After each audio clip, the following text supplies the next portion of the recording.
Okay, so hello to those on Zoom, hello to those who are here today. My name's Edward and I'm Innovation Manager, and this is? I'm Pauline. I'm a teaching excellence fellow here at Robert University.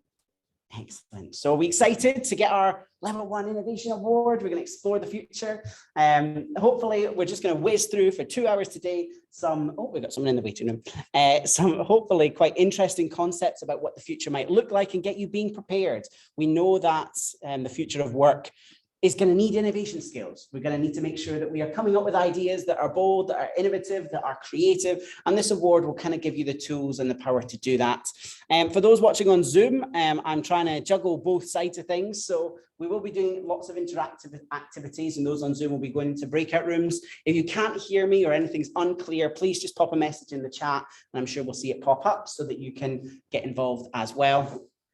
So let's have a quick look at what we're going to be covering in this 2-hour quick session that we've got on the go today. Let's see if I can get my clicker to work. There we go.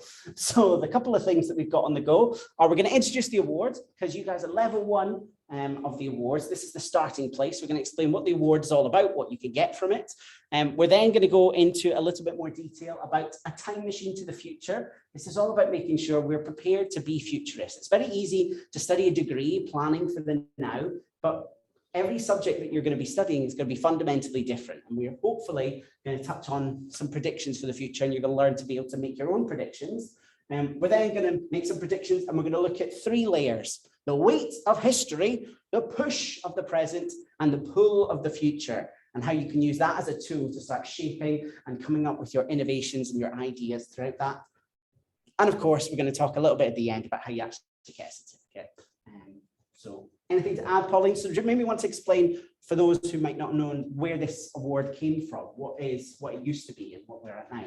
Okay, thanks, Edward. Just a little bit of background. We at RGU work very closely with the Scottish Institute for Enterprise, which unfortunately they have ceased their operations in April due to government funding being cut. That's just the nature of the beast at the moment. However, they had a Scottish Innovative Student Award, which RGU had partnership with them quite extensively. And we have one of the highest number of students going through their level 1, level 2, and level 3. We've now rebranded that, thanks to the Entrepreneurship and Innovation Group under Edward's good lead here, into the RGU Innovation Award. So level 1 here today, this workshop, you're getting Jennifer can go into a bit more detail. At the end of your 2 hours here, you go on to claim that certificate. You can use that badge, you can start to promote yourself on LinkedIn, having achieved a certain thing. And then you can pick excellence level 2 and level 3. So it's something that the Scottish Government are very, very keen for students, future graduates of the Scottish economy and beyond, to get these types of skills, and it's how it will enhance your employability as well. Okay, Edward, that's probably enough. Cool. So I think you're going to go into the award. So yes, let's dive in. What are you going to get? What is the big prize from today? Hello, welcome, grab a seat. So the award, let's go into the details. There are 3 aspects, I guess. It's an extracurricular. So by doing this, unfortunately, you're not going to get any bonus degrees or any extra credits, but it does add an extra layer to what you're getting from your experience. So we do it outside of your teaching time. You get a micro credential, a little mini badge that says, because one of the things that we think is really important is at some point in the future, we know employers are asking for innovation skills. We hear it all the time. How can you demonstrate that your students are graduating from university with the ability to come up with ideas, not just do the task, but actually come up with powerful ideas? And actually, although you're getting some of those skills in your course, how do you prove it? When you've got to write that box on your CV, how do you actually evidence that I have come up with an innovative idea?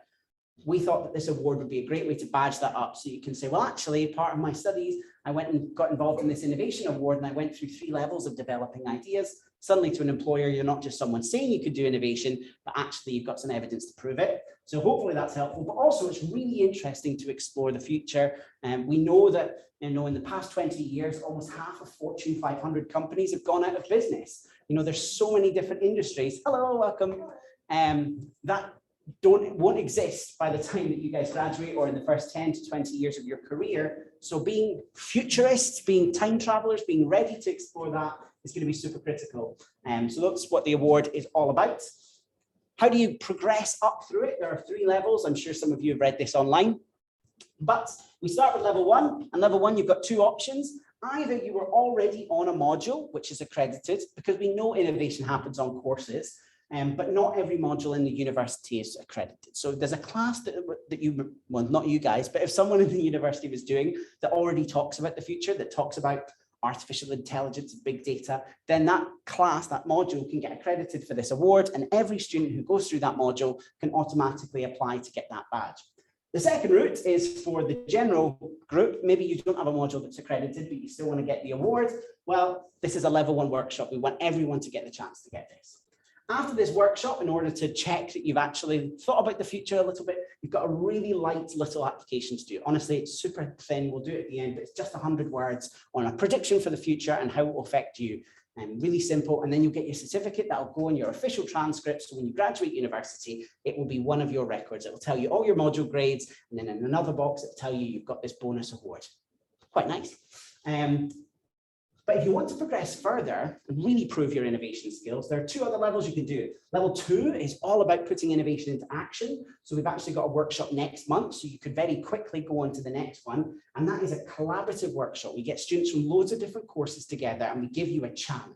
So this challenge in November during COP26, you can imagine, is designing a net zero day. How could someone go from morning to night and make no carbon emissions, or at least offset them in some way? That's your challenge if you want to do it, and you'll get to work with engineers, artists, fashion designers, all of those different perspectives come together where you get to come up with some innovations about what that might look like. But come on in, hello. But every different workshop is different. So the one we have in March, for example, will be different, a different challenge as well. And then the final level, which will be released after January, is an opportunity for you to actually, well, okay, we came up with a really cool, innovative idea, eco-friendly fashion textile, for example. How would I actually make that a reality? What would I have to do next? So throughout this process, you will, in theory, be able to come up with a cool, innovative idea. You'll get those skills that you need, which are listed here, and you'll be able to evidence it. So it sounds like quite a lot, but it's extracurricular. It's pretty easy. You know, it's just engaging with a few workshops as you're already doing, and should be quite fun. Today, what we're going to try and get you to cover is we want you to be collaborative. You're going to discuss with each other some thoughts about the future. You're going to be curious. You're just going to be open-minded to what that future could look like. You're obviously going to have to communicate. You're not going to be sat on your own, not sure what to do. You're going to have to voice your ideas. You're going to be creative and thinking, well, you know, maybe the future of engineering could be this. And you're going to be critical, because you're maybe going to say, well, actually, I don't think the future of climate change is the planet gets destroyed, because actually, and you maybe critically decide why you're not going to do that. Those on Zoom, you get put into breakout rooms as well, and you'll be able to engage with this activity as well. You do have to stay for the full 2 hours to get your certificate at the end of it. So bear with us. We'll try and make it fun as we go through it. And students have been through this before and they think it's great. So you can read these quotes in your own time, but we have had over 800 students go through this process, but not all of them get the level 3. So if you really want to stand out, then you've got to make it all the way to the end. Right. Are we ready to step into a time machine to the future? Does anyone have any questions about the award and what we're going to cover today? Hopefully feeling enthused. And those on Zoom, so I think we've got Imogen, Alexandra, Jessica, and Kitty. Welcome to you all. If you have questions, just pop them in the chat. So for the next 10 minutes, come with me on my time machine as I make my own predictions, because you're going to make your predictions, but these are my crazy predictions about what life in 2040 could look like. I hope I've done this before, so some of you may have seen this, but I hope not. So join me on the time machine as we go through. I wake up in my vertical house because cities have become so busy and filled that we cannot build out into the land anymore. So we have to build upwards. But as you can tell, climate change is a big challenge. So I have to put greenery. Our buildings are living, breathing buildings in the heart of cities where we all need to have that outdoor space as we go about our day. And as I walk about my house in the morning, I'm getting up for my day as a drone controller. So my job is to try and manage the different drones that are delivering our shopping, that are keeping us safe, that are monitoring our cities, that are keeping us going. And my job is to keep that around. Now, a lot of people work from home, but of course, drone controlling does require a little bit of technology. So I do need to head into the office for this one. And there's a lot of challenges that come with this. Drones are everywhere. They're being used for so many different industries, but that means the skies can get congested. We've not quite handled climate change. So there's a lot of storms and damage and drones going missing, and there's also things like battery issues as well. So it's a whole new career that didn't exist 10 years ago, but it's my job now. But that's not my only job, because careers in the future are not so linear. We don't want to do this one career lifestyle thing. In 2040, I've got lots of talents. I've got lots of skills. So come on in. So I actually have a second job, a creative job. I have my talents to be able to come up with augmented reality advertising. So I create posters and graphics and videos. Oh, sorry. And design graphics so that it's not just static marketing, but actually it comes alive and personalizes to people. So I have a functional job that helps me pay the bills, but I also have a creative job that puts my talents into practice. So here's an example. I was hired by Burger King so that anytime someone walked past a McDonald's advert, it burned away and put a Burger King advert in front of it. So quite creative stuff like that. But you may also notice that the language isn't necessarily English, because now we have such a diverse, globalized population that as much as English still being a prominent language, we have to learn Chinese Mandarin, but we also have to learn Spanish as well, because our cultures have become so international and I've had to learn some different languages to get through my day. Now, as I wake up in my vertical house, my house wakes up with me. So the lights turn on, the heating comes on, things get ready. My artificial intelligence robot that just lives in my systems knows when I'm awake. It knows what I need to do, and it gets me ready, gets ready to schedule my travel, gets ready to book me for a shower, reminds me the things I need to get done. If I had medication, it would remind me to take all of that. And I get my breakfast, starts to get 3D printed. Now, I did think by 2040 that we were going to have some really cool space food that, you know, I'd be able to 3D print anything. It's not quite that good. I can get a decent pizza, and you can get some nice pancakes for breakfast and waffles and things like that, but it's still not quite handled the proper meals yet. But it's okay. It's a nice, quick, easy thing while I'm getting my pancakes ready for breakfast in the morning. And as I'm arriving, getting ready for my day, I don't have a car anymore. No longer need to have a car. I'm able to use mobility as a service. I'm able to just order an autonomous pod, driverless, they're all around the city, and it just easily arrives at my door. I don't need to even look for a license plate number or know who the driver is, because it automatically checks my face. It knows who I am, and I just walk in, takes me to my destination. And as soon as I walk out, it automatically charges me using cryptocurrency, digital currency. No need to exchange anything physical. It knows, and I could get one at any point in the day, anytime, super convenient throughout the city. Not particularly good in rural regions. They still have lots of cars on the go, but in the city where I live, it's pretty convenient. Now, as I'm on my way in, unfortunately, I've come across a big traffic accident, and actually they're building a whole new bridge. Oh, this is going to take us ages. It's going to be years. And then I check the signs. Oh, it says it'll be done in next week, but it's only just started being built. I'm sure when I was a kid, a bridge getting built took weeks and weeks and months. It'd take me ages. Oh no, they've got the robotic builders. They've got Hadrian X, the 3D printing building machine, able to build a bridge in such a short space of time. So actually by next week, it'll all be sorted. But of course, I let the pod handle these things. The pod just takes me to where I need to go and reroutes me as I go around. So as I check into my work and I'm getting ready for the day, my team and I decide our working patterns. My business or my work is a bit different. I didn't sign up necessarily as an employee. We sign up as part of a team. No longer are employees just interested in perks and benefits. They don't go to work for ping pong tables or free or beer taps. They come to work for purpose. And yeah, drone controlling doesn't feel like the most purpose, but actually we are a cooperative. We get to decide when we work. We get to be flexible. We decide pay rises as a team. We decide hires as a team. We decide workload patterns as a team, so that everyone is responsible. I don't have a boss. Everyone's my boss. Doesn't work in every industry, doesn't work in every organization. And there's been quite some spectacular failures of some tech companies who tried to go down this route, and everyone mutinied and fought against the owners who were taking too much money. But in this business, small team, it works. And I feel I'm empowered. I don't have to ask permission. I don't have to do anything. I feel like an entrepreneur in a big company that gets to make some big decisions. So today I've decided that I'm going to meet my friends. So I'm going to leave work at 3 p.m. and the team are fine with that. So it's quite steady for my day. And bing, bing, bing, bing. Throughout my day, I get a government alert. These things are always popping up throughout the day. And this is because the government could no longer decide anything. One party said one thing and one party said the other, and nothing ever got decided. So eventually they've had to start putting more decisions back on us, actually asking the public what they wanted. it can get pretty controversial at times, but for some key decisions, at least I feel like I'm making a decision rather than some random person I've never met deciding for me. So today I'm being asked to make a vote throughout my day.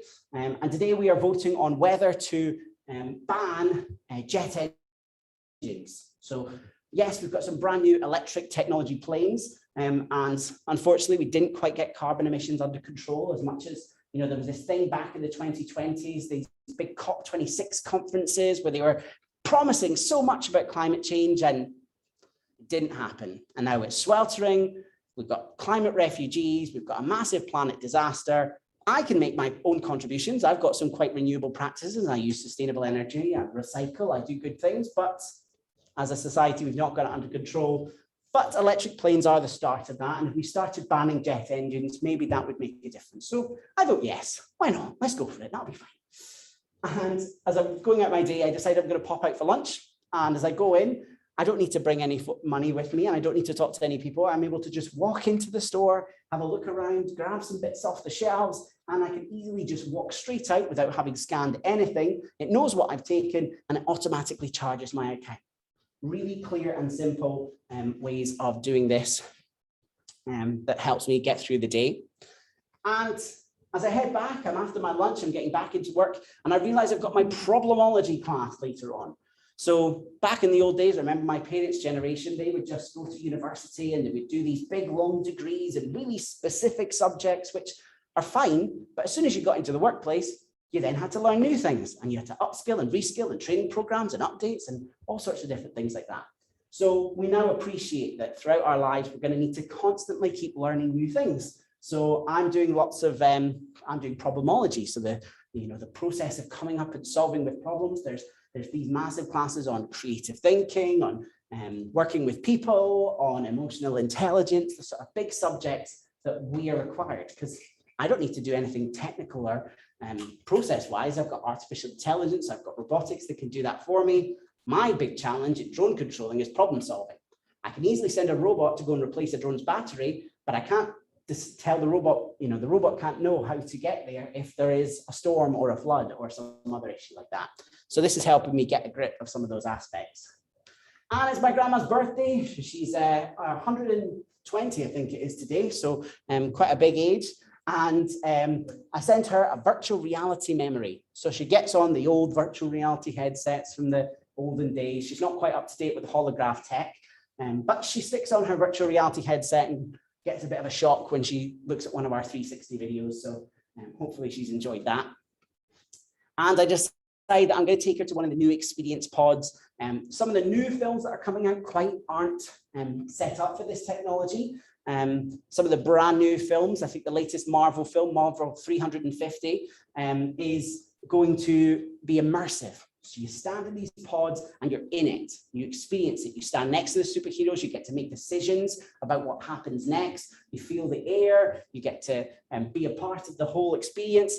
The story is the same for everyone, but it's customized based on, say, for example, I like action. So the action sequences are more intense, they're longer, and the romantic stuff is much shorter. I'm less fussed about that. So I think I'm going to take my grandma to see one of these when they come out later on.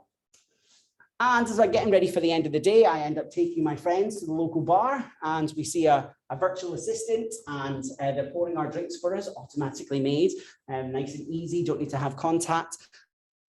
The younger generation, while there's less of them, because our population is much older, and they also don't want to work in bars anymore. So lots of robots to help with that, and lots of robots to serve our food, to keep things hygienic and easy for us. But my friend's starting to feel a little bit ill. So they decide that they're going to pop by one of the medical pods. These are kind of like the phone booths in the olden days, where you could just pop by and you'll be able to talk to an artificial intelligence medical professional. So they would quickly be able to do some basic scans. They could read some data from your wearable technology, and they'll be able to quickly diagnose if there's anything significant. And if there is, they can then video call you in to a professional doctor. All of this is through the NHS, and really it's to avoid you having to go into doctors' patient surgeries where everybody is ill. Why on earth would you want to go to a place where everybody has decided to go there when they're ill? Seems ridiculous. So now lots of medical care is personalized. Either they come to you or you go to them in these sort of pods. And they do diagnose that my friend has a really rare kind of tumor, that's really quite dangerous. While medical technologies got more advanced, so has viruses and diseases that are much more prone to mutations, which is quite scary. And my friend, if they don't take action soon, may only have days to live. This is ravaging his body. What started off as quite a simple, small fever or illness is now turning quite dangerous. But luckily, there is a brand new experimental nanotechnology where we can nip to the pharmacy, the mobile vending machine pharmacies, and these nanotech pills can be personalized to my friend's body and can specifically target that particular virus. It does not work for everything. There's a lot more challenges around this medical tech, but for some really specific growths, for example, it can do some targeting in that. So as I'm heading home for the day, it's been a pretty crazy day. My friend almost died. I've had drone crashes, I've had climate crises, I've had to vote on banning jet engines. So I need to get some relaxation. So what did I decide to do? Oh no, I've turned on the news. So the headlines in 2040 today. A virtual assistant, oh no, that's not. Civil wars have developed in African nations as they continue to fight for access to clean water. The Mars base has grown its first food. And Japan has had to temporarily shut down all internet access after an illegal artificial intelligence was detected with the ability to infiltrate transport systems. The cyber police have been able to isolate it. Boom, boom, boom, boom. So some delightful news in the future. God, you'd hope for something fun. But as the climate crisis has continued, that droughts, climate issues have meant that oil is not the thing countries fight over, water and food is. So unfortunately, we're still seeing that come out. We've not quite got a colony on Mars, but we do have some scientists out there, so promising that they've been able to get some food. And of course, artificial intelligence is an exciting part of society. It's able to sort me out my transport, and arrange all my payments, but it's also pretty scary, and the terrorists are able to really target things. And we've had to have these new cyber police divisions to actually keep track of it and even shut down whole countries' internet access so that it cannot spread into other countries and infiltrate them. So pretty stressful. So at the end of the day, I'm able to go back to my vertical house. I can check my energy readings because the house is fully fitted with sustainable materials, solar panels, water and waste we still have to pay for, but electricity, some days I make money from it because my property makes more energy than I use, which is quite exciting. But no energy spent today. And I head back to my bed and it's able to detect my rhythms, detect how I'm feeling. It's also talking to me to make sure I'm stressed. I can talk about my mental health to my virtual assistant. It can maybe connect me to a friend or loved one so that it can call them to calm down. As I go to bed, it's able to set the mattress temperature, set the temperature of the room, set the lighting, and it will wake me up when my natural body rhythms tell me to the next morning. So look, hopefully a less stressful day in 2040 to come. Okay, so in a whistle stop tour, that is about 100 crazy predictions about the future. Any thoughts on that so far? Have to put this is where my little asterisk comes in. All of these information has been provided by Paul. None of these are based on actual facts. It's all completely predictions for the future, and you're up to you to decide which you think is true or not. So any feedback or thoughts? Any scary, any exciting? Yeah, of course. You know how you were talking about the Amazon Go thing, how did, so I was intrigued as to how your phone would know what you thought. And interestingly, some of these predictions are not even that futuristic because that is a real life video from today. And so is the autonomous pods, and so is the Hadrian X robot. So actually, all of that is not even futuristic, that's happening today. And in Amazon Go, there's about 25 of these across the world. It has sensors across the roof. It has weight sensors in the kind of shelves as well. So it's able to literally detect if you've picked something up, it can capture and just tracks you. Basically loads and loads of cameras tracking your every move. It sees where you're going towards. And as soon as you pick it up, even if you put it back, it knows that and it tracks it and it then charges your account. So yeah, quite interesting technologies.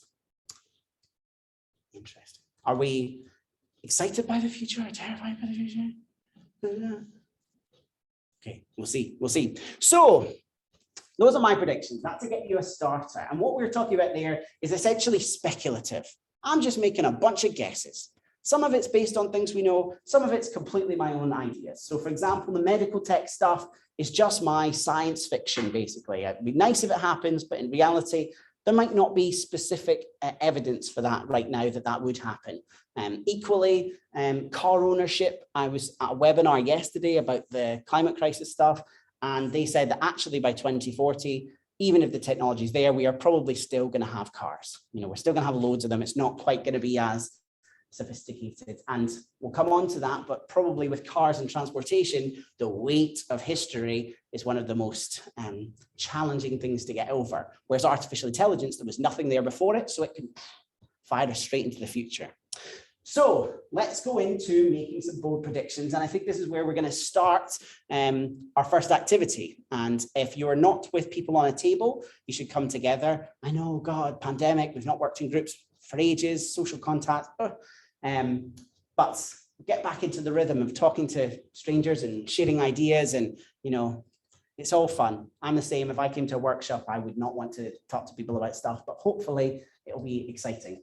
So what I want you to do in a second is you're going to come up with your own predictions similar to what I've come up with there.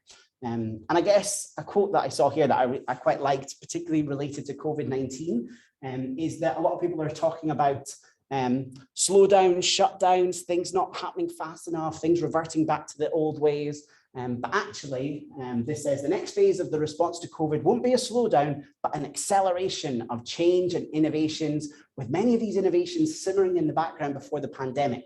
We've seen it. Literally 2 years ago, we had this workshop in this exact same place, and you had to be in the room. You could not join by Zoom. We didn't know how to do it. I physically wouldn't have been able to do it. And now everything can be hybrid. It can be Zoom. You can do it virtually. The way you study is completely different, and everything is, you know, I can't remember the specific quote, but someone said something like, innovation from the pandemic has accelerated about 5 years that it would have taken people, because they just had to change.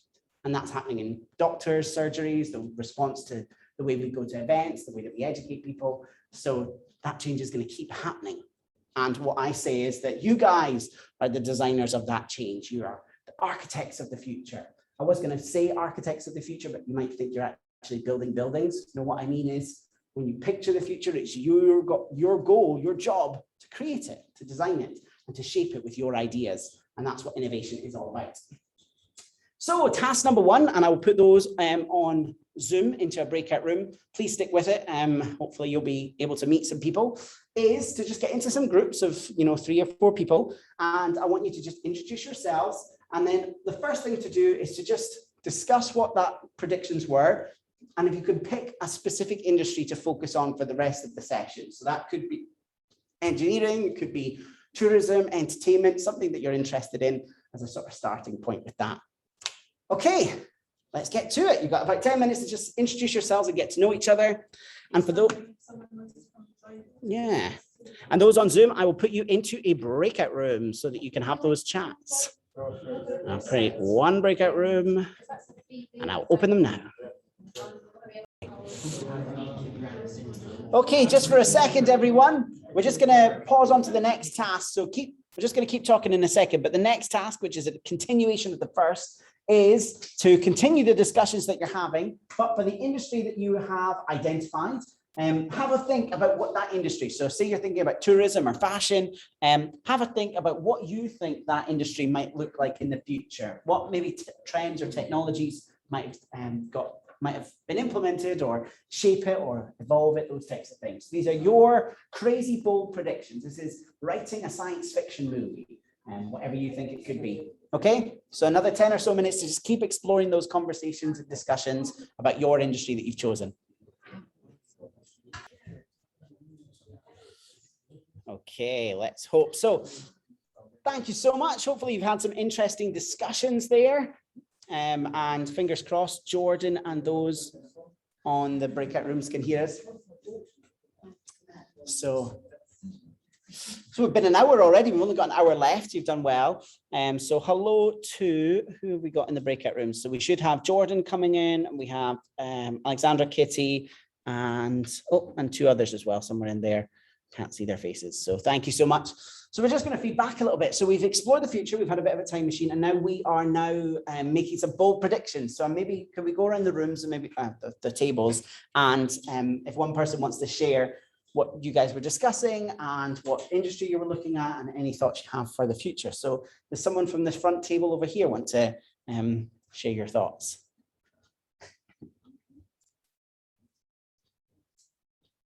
Okay, so Thank you. basically we're thinking about how COVID and the whole situation affected the population and how we can have our health checked easily without actually getting out of a space that is entirely about that.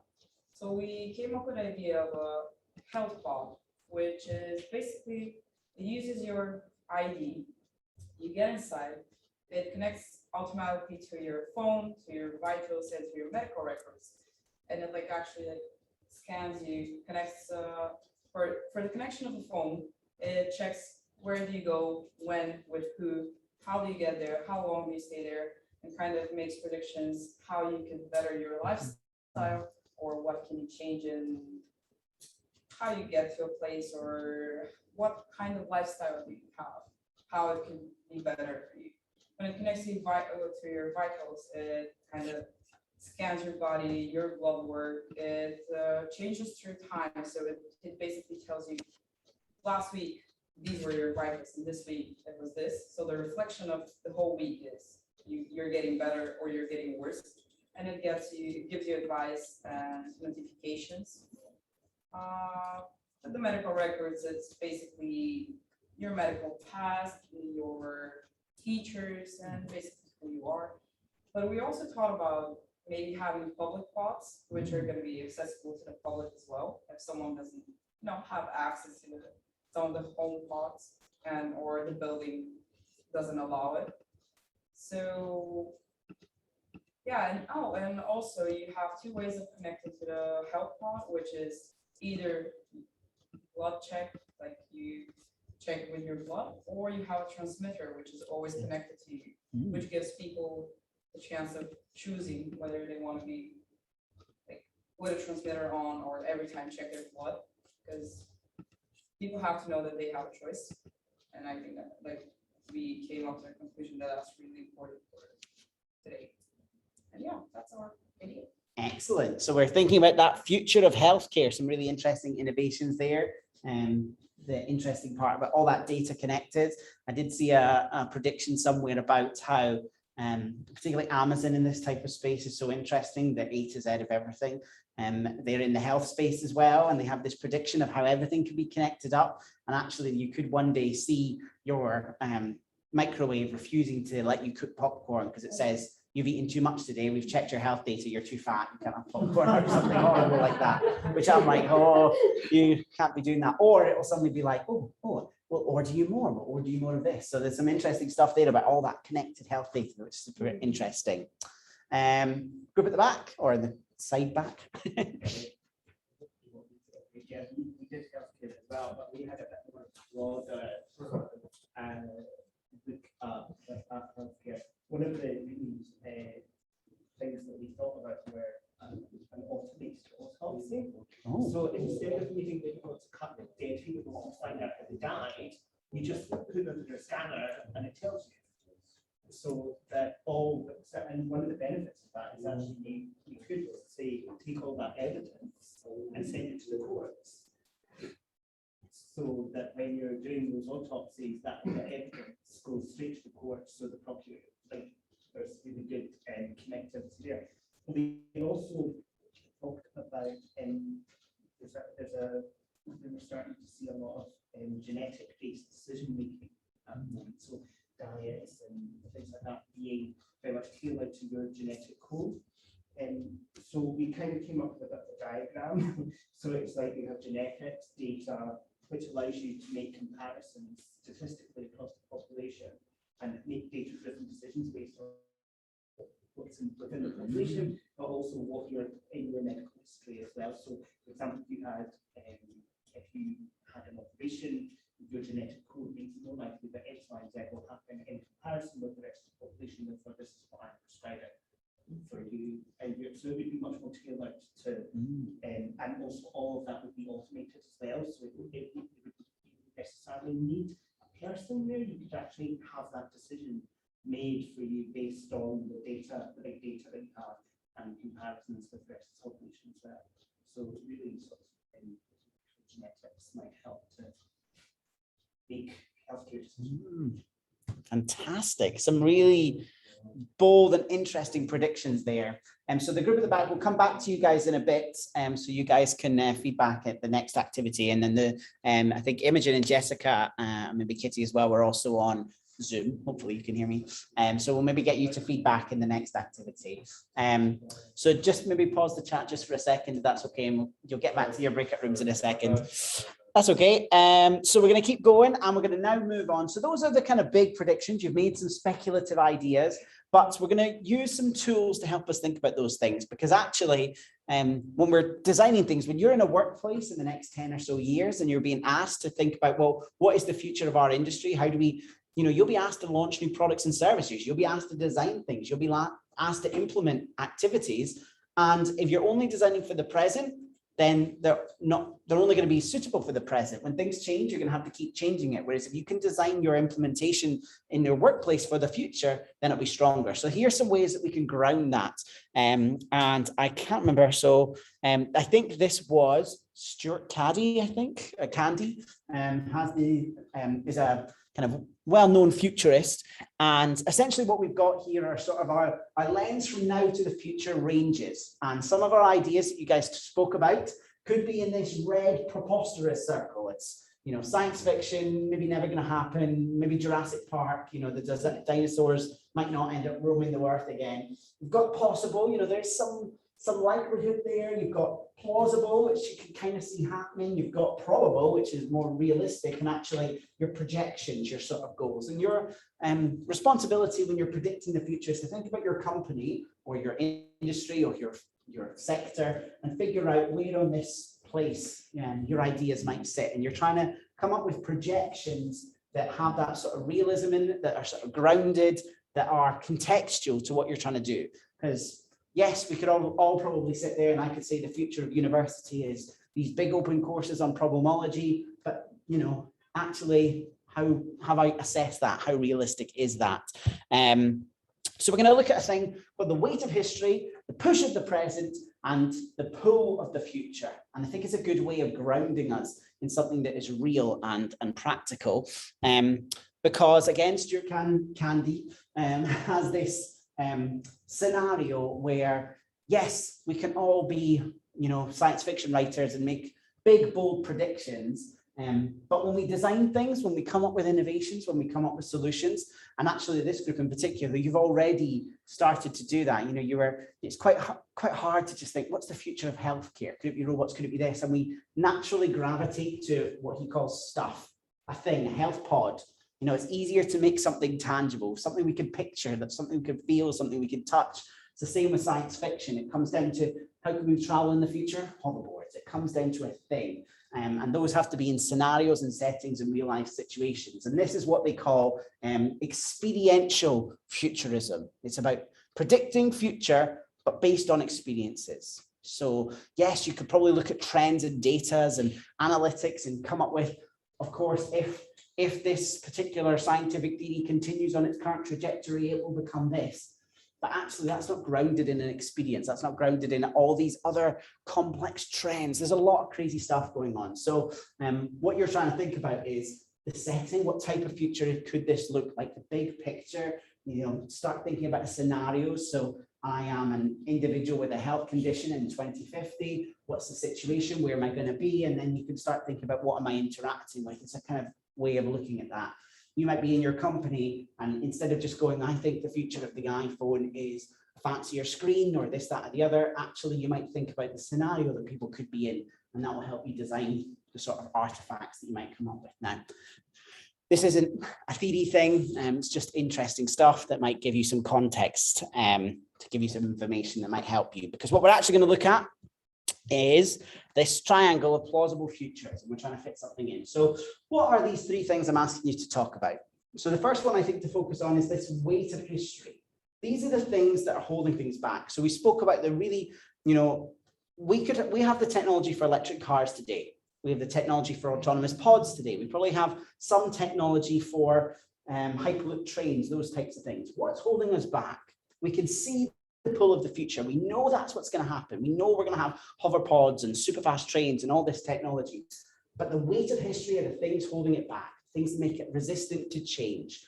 Massive infrastructural things. We have roads. We have billions of cars on the planet already. We have, you know, the fuel infrastructure. We have lobbyists fighting the government for these things. We have human behavior that just isn't shifting. You know, we probably all know that it is better for the environment to take public transport, but we also know that it's way more convenient to just pop in the car and get somewhere really quickly. And that human behavior is a real weight. It's holding back so much of those innovations.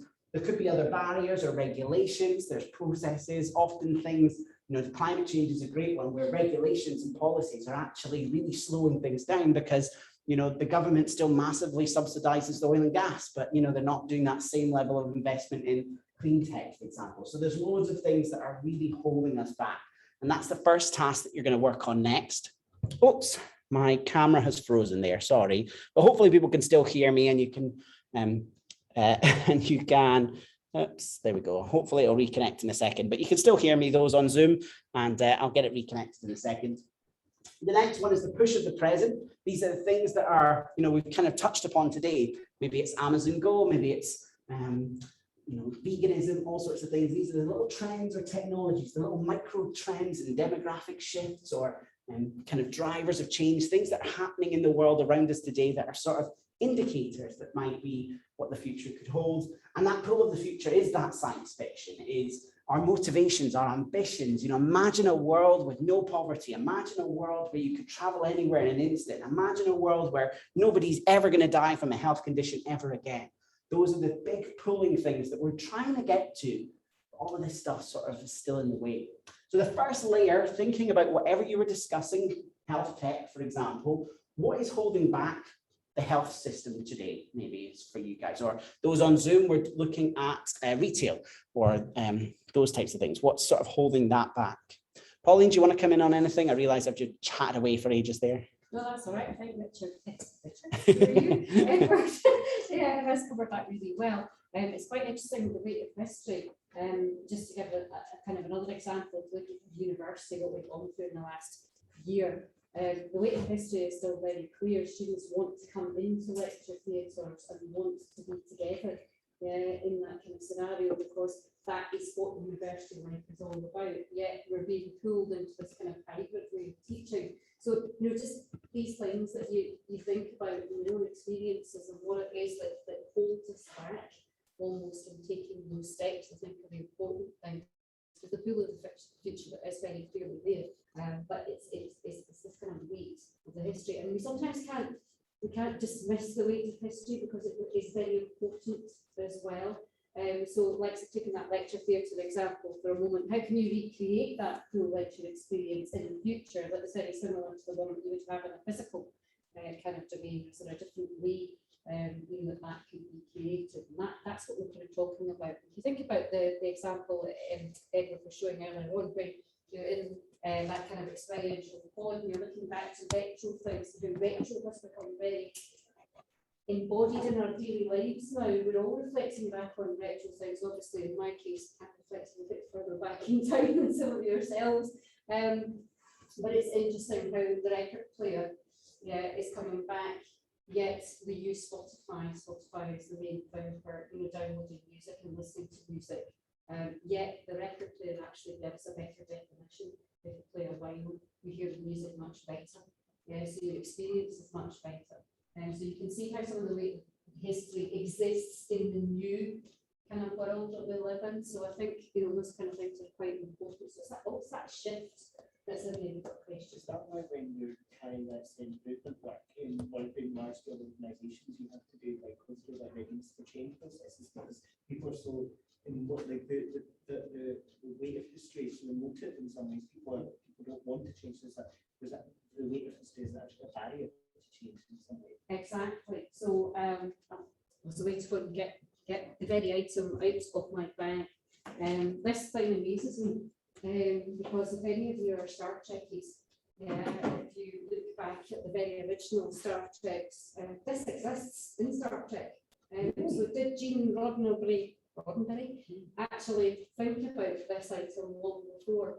That we did. It used to flip open. It was a transponder that spoke to the spaceship from whichever planet they were on.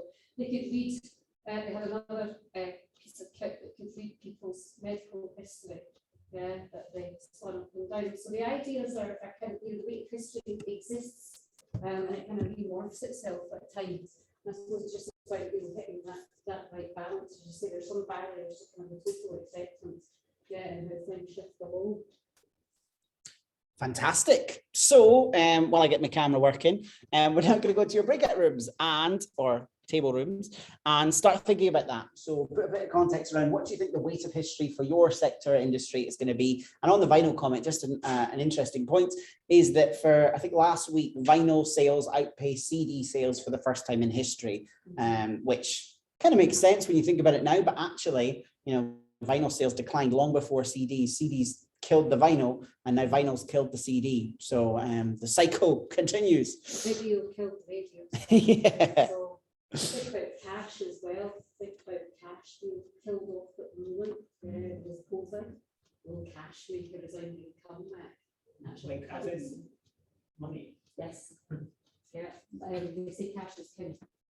So if you actually have cash in your pocket, you know exactly what you have. And that's a very weight of history thing because it's very emotive. You can actually go to your pocket, pull out the cash.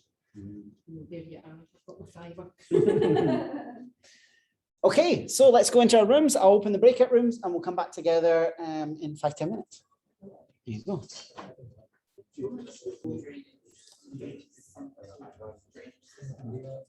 Okay, sorry to disturb everyone. Sorry to be a pain. We've only got half an hour left. Time is flying. Hopefully you found it interesting. You've come up with some amazing ideas. So at this point, you've started to zone in on that weight of history, the things holding it back, the, changing people's attitudes, updating the finances system and paying for these things, getting past all the infrastructure, some really good stuff that we've discussed about there. The next task I want us to quickly move on to, though, is this push of the present. The kind of challenges that come, the signals that we get from today, this current moment in time. Essentially, these are the things that happen all around us. Every day there are little things that we are aware of, things that are happening that give us a clue as to how our industries might evolve. And I guess I'm asking you, for your industry, what are the things that are here today? So these aren't predictions, these are things you could physically go out and do today. You'd have to be able to buy them, touch them, feel them, that give a sense of what the future is. So it could be things like the fact that we've got a Siri on our phone. Okay, what does Siri or Alexa or Google mean for healthcare, for example, and what's that signaling to us about where things are moving? It could be, I've got an example of a bunch of them up on the screen that I'll pop in the group for the Zoom people. But here's just a range of signals that we're starting to see today that could dissipate and become nothing in the future, but they could also combine together, they could merge, they're giving us a sense. So we've got artificial intelligence, Siri, Alexa, we've got veganism, for example, changing our population. The rate of people searching for vegan food has gone straight through the roof. We see, what's his name, Richard Branson, Jeff Bezos, all of these people off beginning the space tourism industry. That is happening today. That's a signal for what's coming. We've got esports becoming bigger than actual physical sports. In some places, the prize total for, I think, Fortnite World Cup is bigger than Wimbledon, for example, and the Open. Greener society, humans are demanding a greener society. That's a trend we're seeing right now. More cryptocurrency. I think I saw something yesterday that if you bought I think there was a meme cryptocurrency called Dogecoin or something. It was like the online meme. Whereas if you bought it in I think it was March 2020, it'd be worth $70 or something. It'd be worth $5 in June. But then if you bought it in March 2021, it would have, I think it was $1,000 worth, $1,000, and then it went to 70, and then it went to 0. And then if it was March 2021, would have been worth $74 million. That $1,000 investment. And then it's now down to like 17, and it's now back down to like probably worth $20 or something now. But this is becoming something we talk about a lot more. Local tourism, people call it staycation, but actually the tourism lecturers would give me into trouble if I said staycation, because staycation actually means stay at home. Local tourism means going around the UK. It's not actually a staycation. More wearable technologies, you know, AirPods are this massive fashion statement. We've got watches, we've got contactless experiences, both from COVID, you know, physically going into bars and restaurants and never having to touch anything or pay with anything. And then, of course, employees who seek purpose over benefits. For example, one of the predictions I made in another thing that I did was that in the future, alongside annual leave, perhaps companies will give employees purpose leave. So they could go away and spend, you know, 20 days out of their working time volunteering for charities, or, you know, helping children, or doing something that it creates impact in the world that that employee specifically cares about. So instead of a company saying, thank you for working like crazy for the year, we're just now going to, I realize I'm not on the camera at all, sorry. We're now going to just donate to the donkey sanctuary in your name. Actually, they say, why don't you take a week off and go to Africa or go to, you know, wherever and donate to projects that you care about.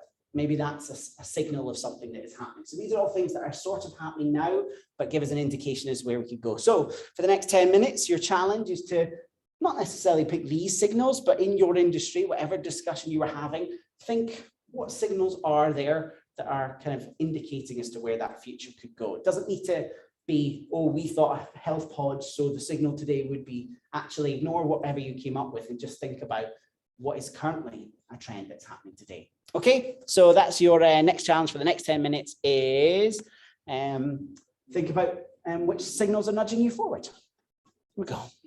Okay, everyone, let us reassemble in the room.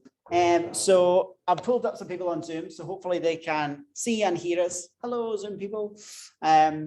So by this point, we've looked at the weight of the history. We've now had some indication of the signals. The next step is obviously the pull of the future, and we could touch on that, but we're sort of running out of time. But essentially, that's revisiting the predictions that you've made. But before we do that, maybe to the group at the back, do you guys want to talk about some of the signals that you found? What is the kind of push of the present? So maybe tell us about what industry you were looking at and some of the things that you think are nudging us forward in terms of today's. And then just as prep for the Zoom people, I'd like to call you in next, if that's okay. So thanks. So we were looking into healthcare, right? Mm-hmm. But Okay. something that's very new again, healthcare. But so my friend was telling me something called HUEL. Yeah, so it's HUEL. Oh yeah, I've seen it. It's like shakes and stuff. Yeah. So it's extremely convenient in a way to have healthy food or like nutritious food, or how they give you the doorstep delivery of chopped foods or like chopped like vegetables, like whatever you order.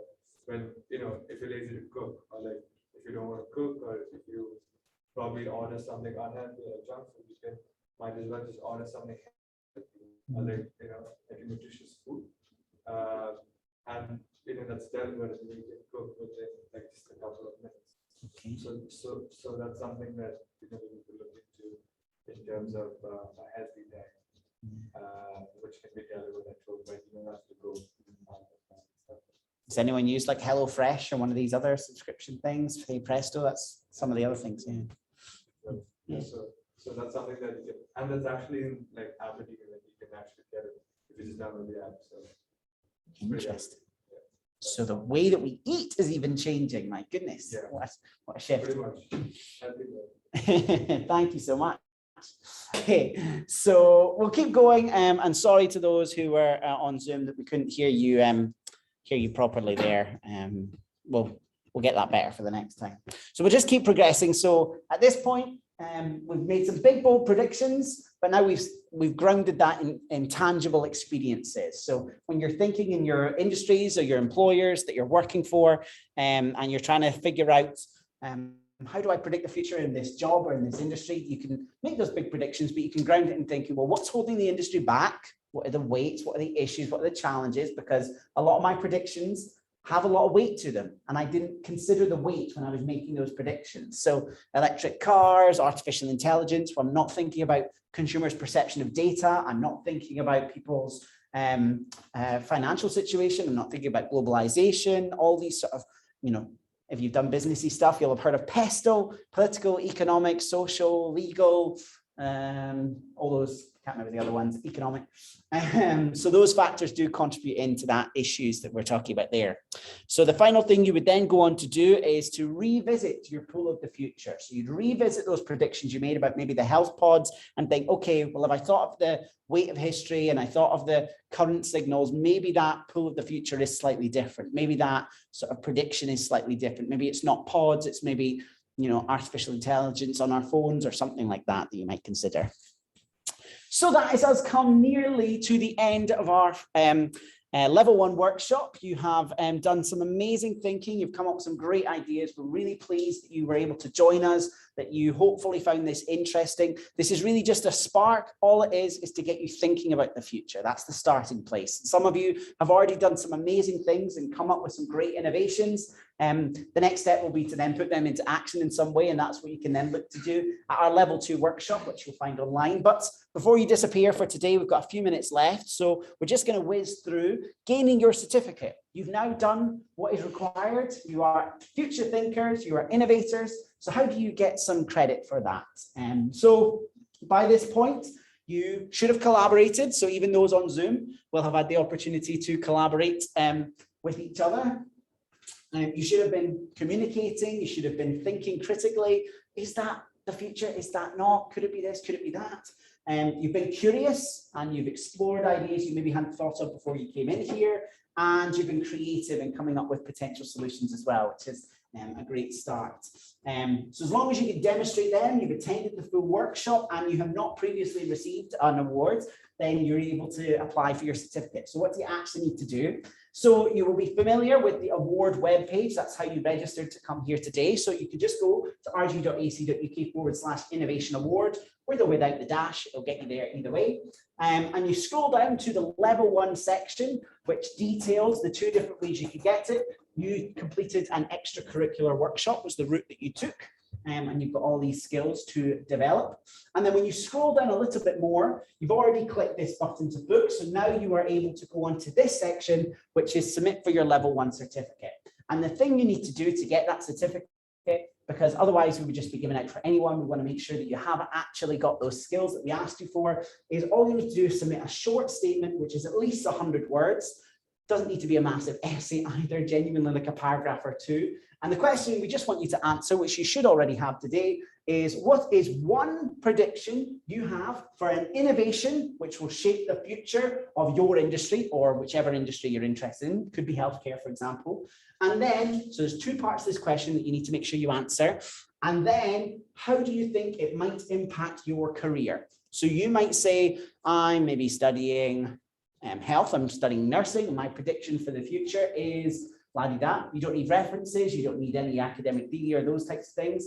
But then you do need to say, well, for my own career, maybe I need to do some upskilling in what artificial intelligence is, or maybe I'll need to learn more communication skills because, you know, we're going to be communicating more. I need to be more creative. So some personal reflection, again, showing your critical thinking skills on how that will impact you. So one prediction for the future and how it will impact you and your career.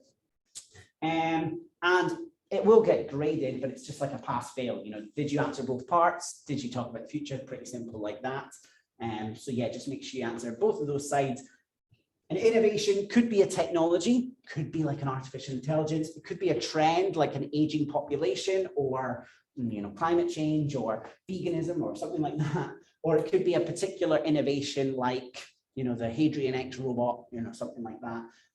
Up to you which you think of. So you click on this submit for level 1, and of course there's the details of all those things. So innovation could be artificial intelligence, smart speakers, robotics, etc. And then reflecting how might it impact your career, you know, why do you need innovation skills, anything like that. So then once you click that, apply for the award, you'll get to this screen. Really simply, you will not see any other participants' entry. So this is a little bit confusing and I can't change it just because the way the system's set up. So you won't be able to see any other person's entry, and you also won't be able to add 2 or more entries. It tells you need to add 2 or more entries to see others. It will only let you add 1, just so that you can't see other people's things. So just ignore that for now. So all you need to do is go to add entry, quite simply. Hopefully that will work. And then you just have to put in your information into this delightfully boring form. And most of it is just all your details so that we can make sure we have some evidence for the program, but also make sure it goes on your student record, and then your submission here. Our recommendation, you can see the word count here, and ideally over 100, it has to be over 100, but probably less than 500. You know, it's 501, 2. We're not counting like that, but you know, don't take too much time. You know, you've already spent 2 hours of your life talking to me and Pauline about robots, so don't spend your lifetime. I would recommend doing this on a Word document though, and saving it. Oh, sorry, Pauline, just the camera. Saving it first, and then once you're finished with it, pasting it in, because it'll be that nightmare thing. Pauline will know from editing Moodle pages. You type it all up, it's looking great. You get an email, you go and check it, you go back to save it, and it's like you've timed out. So, Pauline, you've seen loads of these 100-word reflections. Any comments or things that you would recommend for writing that? Just like logically, that previous slide, I think it was 2 previous slides ago, where Edward just kind of just says, you know, exactly what it is that you're doing. You know, just like logically, you know, pick that in a different idea, reflect on it, you know, how is that going to impact on things, your career that you've had up to, you know, so as I said, what kind of things do you see yourself having to do? It's interesting, while Edward was going through that, I was reflecting back on some of the slides we had earlier on talking about language and speaking different languages. How here in this country we tend not to get caught up in developing our language skills, and it is perhaps something that is missing from a number of us now in terms of this more global communication and being able to speak in all different languages as well.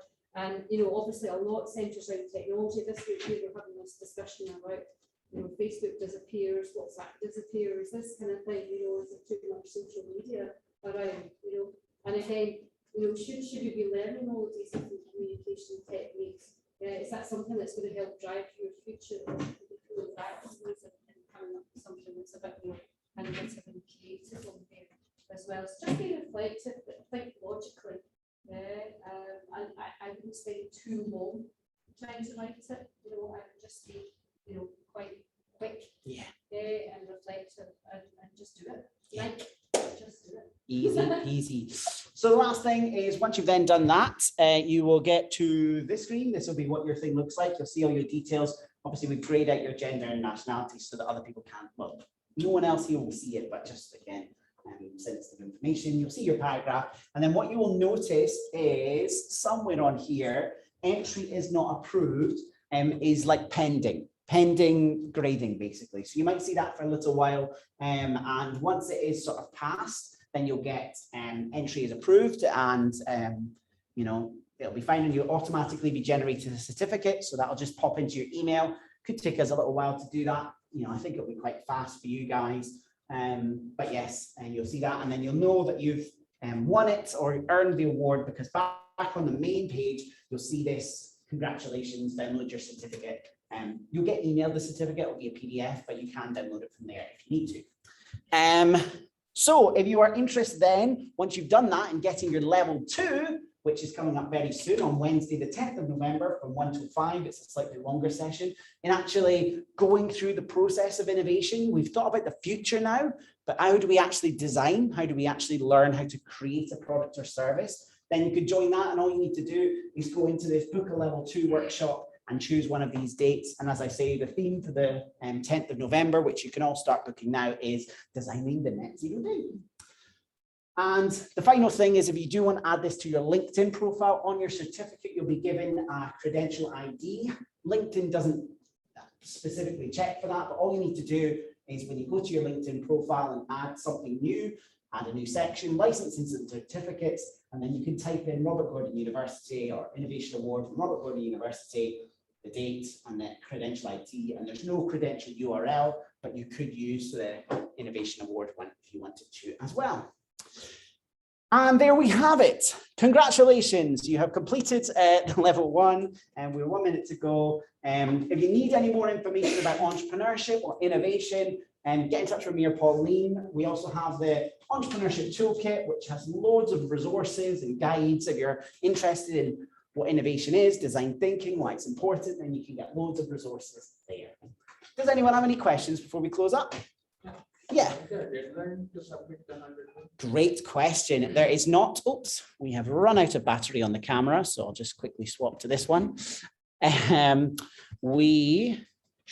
seconds. There is no immediate deadline, so it's the end of this academic year. So basically, if you don't submit your 100 words, and that will go into September 2022, then you'd have to do another thing again. But basically, you've got now until May 2022 to submit this. But I'd recommend doing it in like a week or something because it'll be easier. Yes? Will there be an accelerator program? Good question. If you are interested in entrepreneurship, we can't officially announce anything still, but yes, there will be an accelerator program, which is a training program that comes with funding, mentorship, co-working space, and support, extracurricular to help you launch a business, which will be really exciting. So make sure all of you have followed at RGU Innovation on Instagram, and use all these pages to keep up to date, and you will get announcements. Let's just say within the next 2 weeks, probably, all the details will become clear. Okay, thanks to those who joined on Zoom as well, just to say, yes, yeah. The second part of the requirement said we have to talk about the impact of our careers, right? Yes. Something like that. So I think all of us selected the health sector. So should we talk about the health sector as a career or our actual? Yes. Which one is it? Good question. So you could, I would talk about you and your career, your actual career trajectory, but you maybe don't need to talk because maybe you're not going into a career in healthcare. So the example you thought of maybe isn't as relevant. So that's okay. But what you can talk about is why thinking about this future could impact your career. What skills have you gained from this session? What, you know, the weight of the past, future, the present, that concept, maybe talk about that. And, you know, this process has helped me in my career because, you know, or your healthcare links to so many other industries. So maybe you're doing engineering and actually you've predicted this thing about the future of healthcare.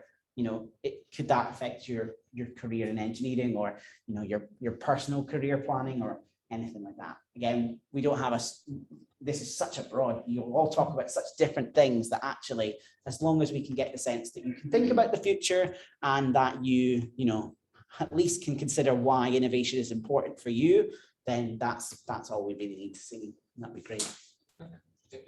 Fantastic. Okay, congratulations. Please feel free to grab some biscuits or juice on your way out, and we will see you all very soon. Thanks to those on Zoom, and get in touch if you have any questions. Well done. The first one to go through the level 1. Yes. Thank you all. Thank you.